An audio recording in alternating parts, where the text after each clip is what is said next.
Thank you for tuning in to our podcast, Canal Days, What Life is Like in the Industrial Connecticut River Valley of Massachusetts.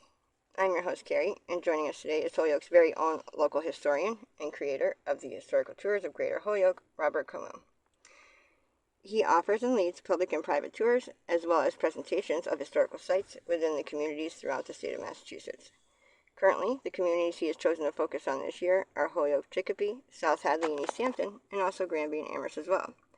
His tours spotlight on the local canals, reservoirs, cemeteries, and churches, as well as various parks, streets, and selected historical houses within each community.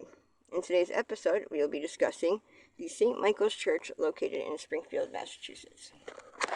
So, tell us about the history of the St. Michael's Church campus. All right, it's really called St. Michael the Archangel's Cathedral, but it started its life being St. Michael's Church. And the difference is that when the bishop's home is, or he says his mass at a certain church, then that's a cathedral. And he lives nearby, and this is his place, so this is a cathedral, and it's been that way since 1870. All right, so we're going to talk about the history of this church campus, and then who's buried in various locations on the campus, and then what the layout of the campus is, and then where does this bishop live.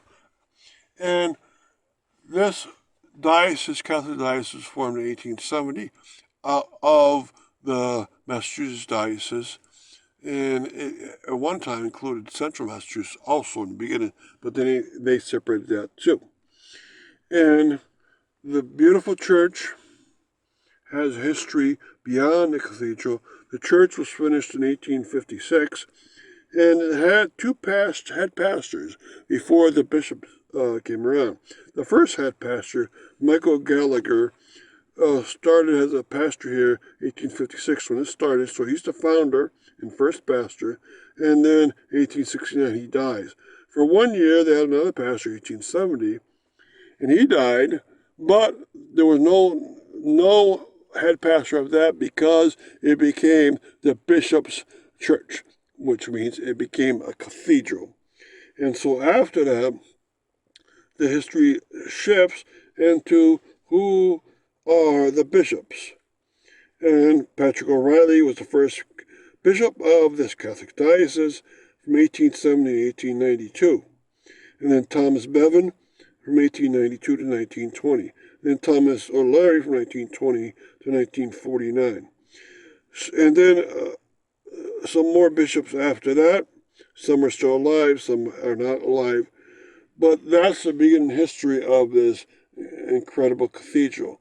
But it includes not only this, there's also convents. There's also the bishop's office, the bishop's personal home. It was Father Bevan High School, so they had a high school associated with it. And they also have a rectory for the assistant pastors. So it's an enormous campus, and each part of it has a history to it. And the history, of course, is very, very elaborate. It's very important to go to my website, where I have pictures of all the components of it. For instance, the St. Joseph's Convent was from 1900. It's not there anymore. The Chancellery offices are from 1871. Those are there still. The Bevan Catholic High School is from 1919, but it had a predecessor school nearby that was from 1883. That was a grammar school and a high school. So there's so much history to this block, and the block it's on is incredible because you had the quadrangle of museums, and you had the Springfield Library. Across the streets, various streets, Elliott Street and State Street, you have Classical High School and Technical High School. You also have another cathedral on the same city block, and that would be the Episcopal Cathedral called Christ Church Cathedral. So you have so much going on in this one block. It's incredible. It's my favorite block in in Springfield by far. And people don't realize what's packed into there. And I hope they visit it because it's such a beautiful place. And who is buried in front of the campus and inside the crypt of the church? All right, the first two pastors are buried in front of the church. This is a tradition that the founder and sometimes the second pastor are buried nearby the church. And so Michael Gallagher and Thomas O'Sullivan, the first two pastors and only pastors, are buried right in front, and their graves are horizontal stone markers. Now, there's a St. Augustine mortuary chapel that's in the basement below the altar area, and in that crypt are buried the first three bishops. So Patrick O'Reilly in 1892 was buried in that St. Augustine crypt.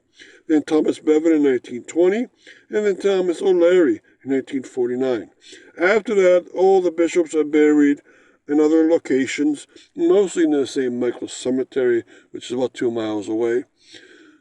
But you can see that the amount of history is incredible. There's 5 priests that served as cathedral or church buried on the campus itself.